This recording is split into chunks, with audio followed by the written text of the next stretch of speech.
Bismillahirrahmanirrahim. Assalamualaikum warahmatullahi wabarakatuh. Waalaikumsalam warahmatullahi wabarakatuh. Alhamdulillahirabbil alamin. Alhamdulillahirabbil alamin. Hamdan syakirin hamdan na'imin hamdan yuafi ni'mahu wa yukafi mazidah kama yanbaghi li jalali wajhikal karimi wa azimi sultanik. Allahumma shalli ala sayyidina Muhammad wa ala ali sayyidina Muhammad. Selamat datang di DNM TV dari Pondok Pesantren Ihyaul Ulum DDI Baruga. Bersama saya Nurul Fitrah, dan pada episode obrolan Ramadan kali ini kita akan membincang tentang meraih keberkahan di bulan suci Ramadan. Di mana di sini saya sudah ditemani oleh Ustadz Sabur, di mana beliau merupakan salah satu tenaga pengajar di Pondok Pesantren Ihyaul Ulum DDI Baruga. Assalamualaikum Ustadz. Waalaikumsalam warahmatullahi wabarakatuh. Apa kabar? Alhamdulillah, baik. Baiklah, alhamdulillah. Pada tahun ini kita sudah dipertemukan dengan bulan Ramadan, di mana pada tahun ini sudah menginjak tahun yang ke-1444 Hijriah ya Ustadz. Betul sekali. Nah, semoga bulan Ramadan ini semoga tetap diberkahi oleh Allah Subhanahu wa taala dan senantiasa dirahmati oleh Allah Subhanahu wa taala. Amin ya rabbal alamin. Nah, jadi begini Ustadz. Ya. Sebagaimana yang kita ketahui bahwa bulan Ramadan itu merupakan salah satu bulan yang dinantikan oleh seluruh umat muslim dari pelosok dunia dalam satu kali per tahunnya. Nah, mengapa? Karena banyak umat muslim yang menganggap bahwa pada bulan Ramadan pahala kita akan dilipat gandakan. Nah, pada bulan Ramadan ini banyak umat muslim yang berbondong-bondong untuk melakukan ibadah hanya demi mendapatkan pahala yang berlimpah. Nah, jadi gini Ustadz, umat muslim kan biasa bilang, oh ini bulan Ramadan itu bulan yang penuh berkah, jadi kita harus senantiasa melakukan amalan. Nah, jadi gini Ustadz, saya mau tanya, mengapa bulan Ramadan disebut bulan yang penuh berkah? Ini untuk menjawab anggapan orang-orang di luar sana, supaya mereka lebih paham apa sebenarnya bulan Ramadan yang penuh berkah itu dan bagaimana bentuk keberkahannya itu. Silakan Ustadz. Masya Allah. Baik, sebelum menjawab pertanyaan dari Adik Nurul Fitrah ini, terlebih dahulu saya pribadi mengucapkan selamat menyambut atau menunaikan ibadah puasa di bulan suci Ramadan tahun ini, tahun 1444 Hijriah. Baik, tentang bulan Ramadan, bulan penuh berkah. Betul Ustadz. Ada nama-nama yang memang yang menjadi nama bulan Ramadan itu selain bulan Ramadan. Bukan cuma bulan berkah. Syahrul Ramadan itu disebut juga sebagai Syahrus Siyam, bulan puasa. Syahrun Nafahat, bulan penuh keutamaan. Syahrut Taubah, bulan di dalamnya diterima taubat. Dan berbagai nama lainnya. Nah, setiap kaum muslimin pasti mendambakan datangnya bulan suci Ramadan ini sebagai bulan penuh berkah. Ya, betul Ustaz. Keberkahan apa yang bisa kita dapatkan dari bulan suci Ramadan ini? Salah satunya adalah bahwa datangnya bulan suci Ramadan ini adalah menjadi kesempatan buat kita untuk memetik pahala sebanyak-banyaknya dari Allah Subhanahu wa taala. Kenapa saya katakan demikian? Karena kebaikan-kebaikan yang selama ini kita lakukan di luar bulan suci Ramadan, itu nilainya dilipat gandakan ketika kita melakukan kebaikan yang sama di dalam bulan suci Ramadan. Misalnya, santri-santriwati di pesantren ini selama ini setiap hari tadarrus, membaca ayat suci Al-Quran. Itu kan dapat pahala di luar Ramadan.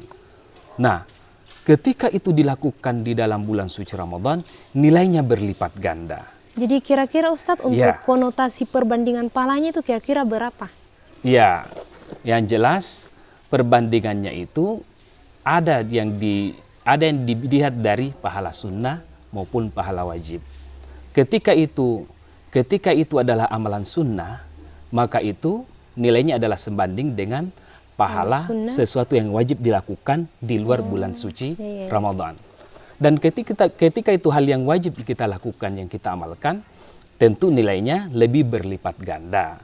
Makanya disinilah kemudian yang menjadi alasan kita kemudian bagaimana ingin kemudian mengejar keutamaan-keutamaan itu yang bisa kita dapatkan di luar Ramadan yang hanya 29 atau 30 hari saja. Sungguh rugi kiranya kalau Ramadan yang kita didatangi ini hanya berlalu begitu saja. Rugi. Kenapa? Karena waktu ini sangat singkat. Orang katakan belum pasti kita bisa mendapatkan Ramadan berikutnya. Ustadz-ustadz kita sering berpesan kepada kita, jadikanlah Ramadan yang kamu jalani sekarang ini sebagai Ramadan terbaik bagimu dibanding dengan Ramadan sebelumnya.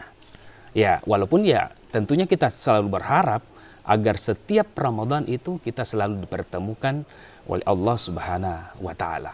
Seperti itu. Jadi baik amalan sunnah ataupun amalan lebih-lebih amalan wajib, jangan pernah untuk kemudian berlalu begitu saja dari kegiatan-kegiatan kita di dalam bulan suci Ramadan ini.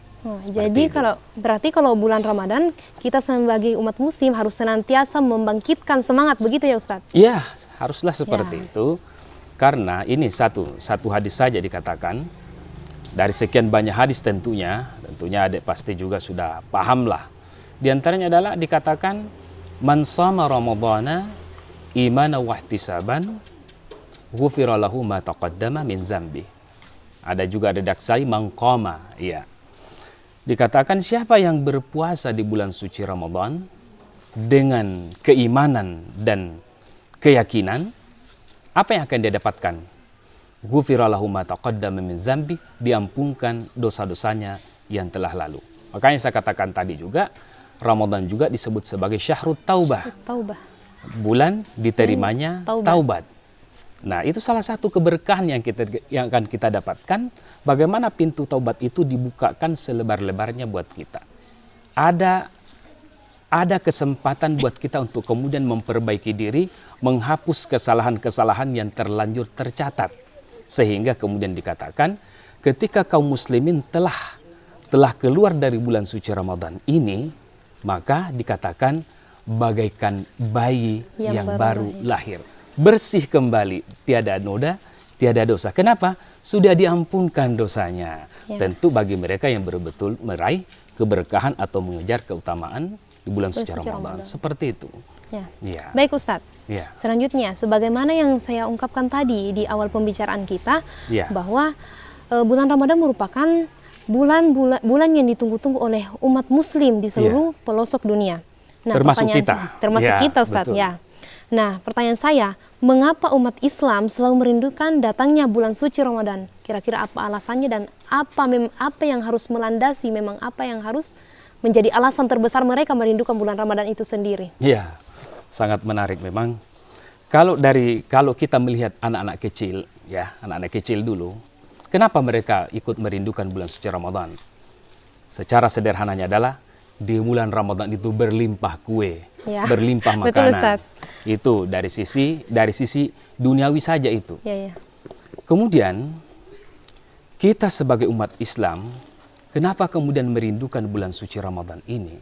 Yaitu tadi, karena ada banyak kesempatan buat kita untuk meraih keutamaan di bulan suci Ramadan itu sendiri.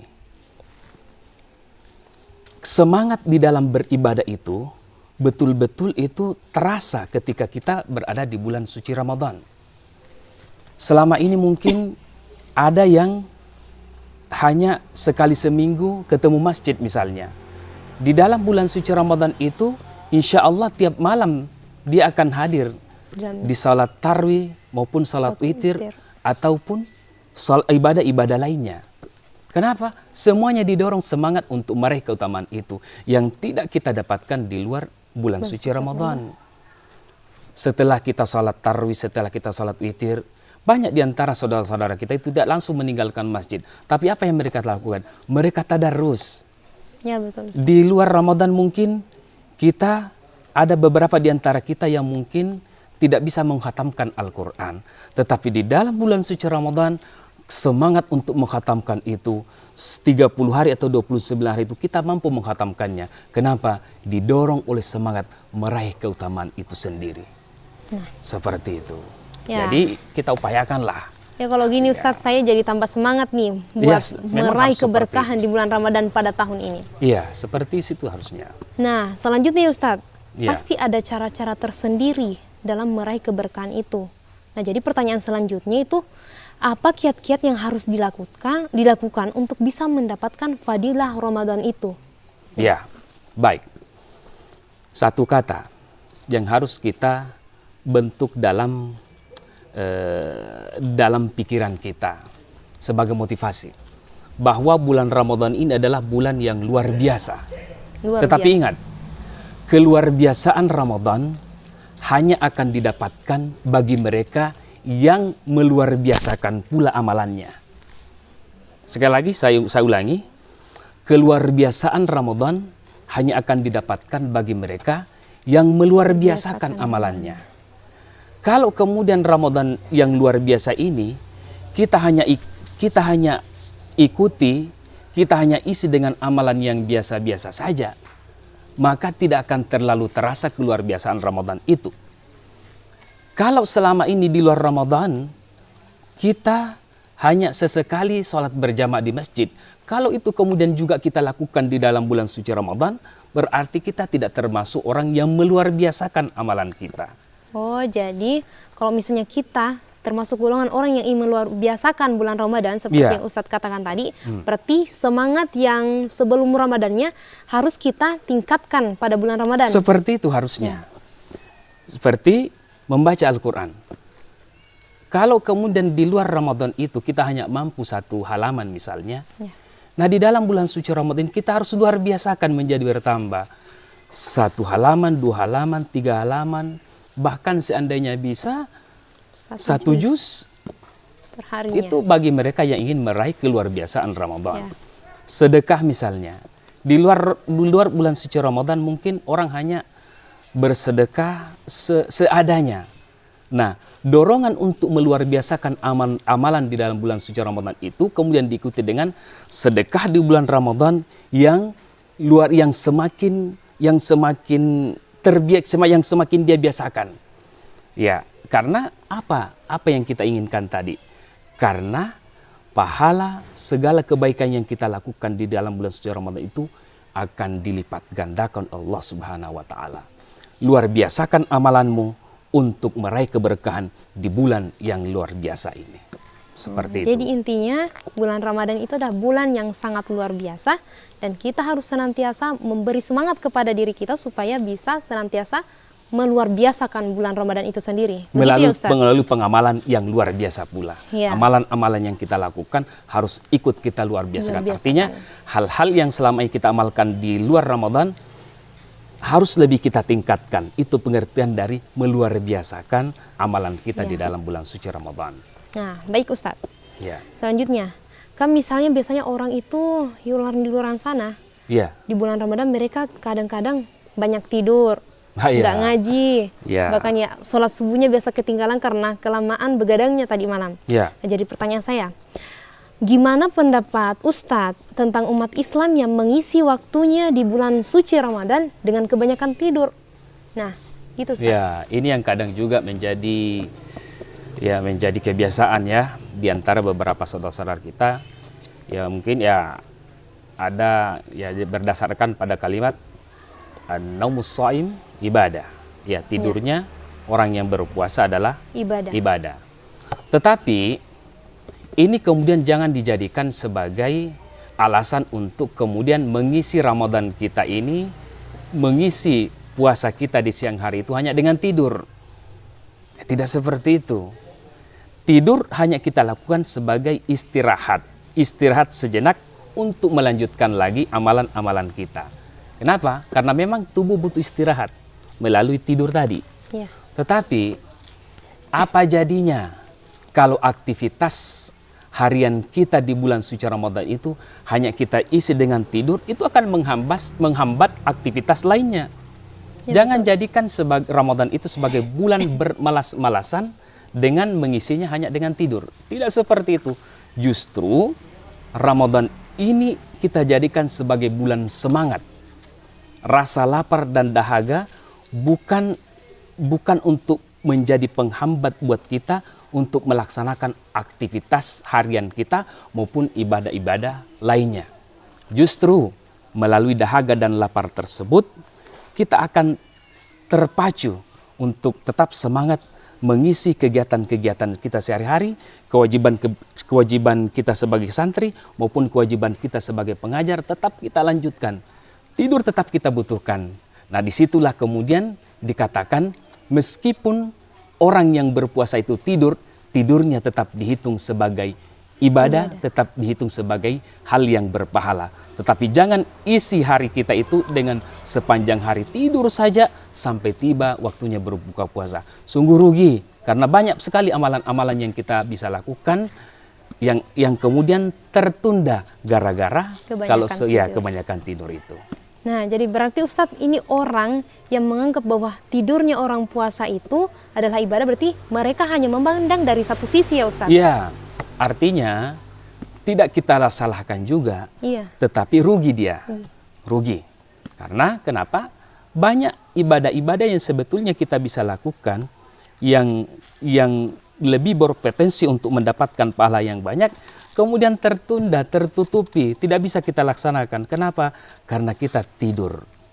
Padahal tidur hanya bagian dari istirahat dari ibadah-ibadah yang kita lakukan tersebut untuk kemudian kita bangkit kembali melaksanakan ibadah itu setelah kita istirahat melalui tidur itu.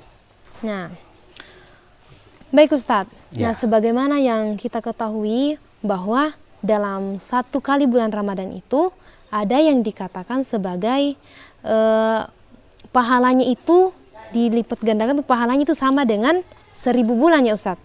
Nah, isi pertanyaan saya, mengapa ada satu waktu dalam bulan suci Ramadan yang dikatakan lebih utama daripada melakukan sebuah amalan dalam 1000 bulan itu Ustadz?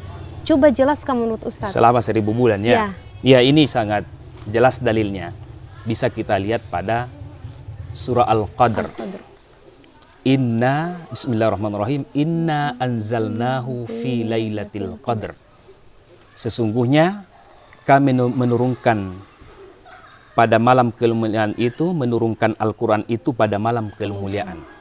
Wa ma adraka ma lailatul qadr. Dan tahukah kamu apa itu malam kemuliaan? Dijelaskan pada ayat ketiga. Lailatul qadri khairum min alfi syahr. Bahwa malam kemuliaan itu adalah khairun, lebih baik. Min alfi syahr. Apa artinya alf? 1000. Syahr, bulan. Jadi ulama telah menjelaskan bahwa malam Lailatul Qadar itu pasti terjadi di salah satu malam bulan suci Ramadan. Nah, jadi gini Ustadz, kan banyak orang yang mengatakan bahwa Lailatul Qadar itu muncul di malam-malam ganjil terakhir. Nah, di mana malam-malam itu tidak bisa didefinisikan kapan datangnya. Nah, menurut Ustadz bagaimana? Wah, rupanya sudah sangat penasaran dengan malam Lailatul Qadar ya. Dari sejak dulu, tahun-tahun kemarin, dari dulu banyak orang, jangan begini, nanti ada malam Lailatul Qadar. Bahkan kebanyakan orang takut dengan malam itu, padahal malam Lailatul Qadar adalah malam kemuliaan. Iya. Sebetulnya, kalau orang mengatakan kapan terjadi, pastinya malam Lailatul Qadar. Jawab saja, pastinya adalah terjadi pada malam hari di dalam bulan suci Ramadan. Kalau kemudian bertanya, pada malam keberapa? Inilah yang kemudian dirahasiakan. Apa hikmahnya dirahasiakan? Supaya kaum muslimin itu tetap mengisi hari-harinya selama dari hari pertama atau selama dari malam pertama sampai pada malam terakhir itu betul-betul full diisi dengan amal ibadah. Kalau kemudian ditentukan misalnya Lailatul Qadar itu ada pada malam ke-17 misalnya, bisa jadi orang hanya mengisi pada malam ke-17. Ya, betul. Bisa jadi orang hanya kemudian tertarik untuk melakukan ibadah di malam 17 saja. Itulah kenapa kemudian dirahasiakan. Di sini Allah ingin melihat hambanya, siapa yang betul-betul ingin meraih keutamaan di bulan suci Ramadan itu, khususnya malam Lailatul Qadar itu. Karena itu hanya ada pada satu malam. dari 29 atau 30 malam di dalam bulan suci Ramadan itu, Allah kemudian memilih hanya 1 malam. Jadi ya, itu untuk masalahnya tidak pasti ya Ustadz? Tidak pasti, tidak kemudian dijelaskan. Hanya kemudian ada beberapa kemudian penjelasan-penjelasan baik dari hadis Rasulullah maupun berdasarkan pengalaman para sahabat atau ulama-ulama terdahulu yang kemudian menunjuk kepada 10 terakhir yang sebagaimana tadi dikatakan tadi, 10 terakhir dari bulan suci Ramadan. Kemudian dikhususkan lagi pada bilangan ganjil dari 10 terakhir bulan suci Ramadan. Misalnya 21, 23, 25, 27, 29. Seperti itu. Bahkan kemudian ada yang kemudian khusus menunjuk kepada malam 27 Ramadan. Bukan sebuah masalah, tetapi tetap sesuatu yang tidak kemudian dipastikan pada malam ini terjadinya Lailatul Qadar. Kalau Anda mau mendapatkan kemuliaan di malam Lailatul Qadar itu, silahkan isi amal ibadah mulai dari malam pertama sampai malam terakhir bulan suci Ramadan. Jangan pernah alpa. Mudah-mudahan kita atau Anda ditakdirkan menjadi salah seorang yang mendapatkan kemuliaan di malam Lailatul Qadar itu. Kemudian kan tidak ada salahnya setiap malam-malam itu kita isi dengan ibadah. Insya Allah ketika kita tidak pernah alpa dari setiap malam-malam di malam bulan suci Ramadan itu, mudah-mudahan Allah Subhanahu wa taala menakdirkan kita mendapatkan kemuliaan itu, beramal di malam Lailatul Qadar yang nilainya adalah amalan apapun yang kita lakukan di malam itu nilainya lebih utama daripada 1000 bulan melakukan amalan yang sama tersebut. Siapa yang tidak mau? Anda tadarus Al-Quran di malam itu nilainya lebih baik daripada Anda tadarus selama 1000 bulan. Anda bersedekah di malam Lailatul Qadar nilainya lebih baik daripada Anda bersedekah selama 1000 bulan lamanya. Jadi khairun min alfi syahr, kebaikan apapun yang kita lakukan insya Allah akan dilipat gandakan.